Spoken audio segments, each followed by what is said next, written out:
Nung ginanon mo, anong tawag dito? Anong naramdaman mo nung kinapakapa mo ang alaga ni Albi? Nung kinapakapa mo alaga ni Albi, gamit mo ang siko mo. Ano ang natuklasan mo? Wala. Walang boot.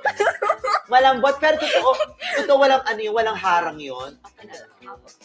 So, ibig sabihin, hindi tinablan si Alvin na Hindi ginaganon-ganon. po. Siyempre, trabaho. As in, hindi ka ba nahiya na ginaganon-ganon mo yung totoong alaga ni Alvin? Siyempre, nahiya po. Nahiya ka, pero wala ka namang naramdamang kiliti o hindi ka naman nagpantasya. Hindi naman po. Ano. Nasa isang tao lang. Isang tao lang. Ibig sabihin may jowa ka. Depende.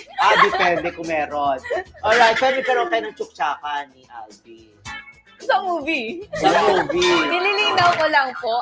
Sa movie, okay. Ikwento mo ang tsuksaka nyo ni Alvin sa movie.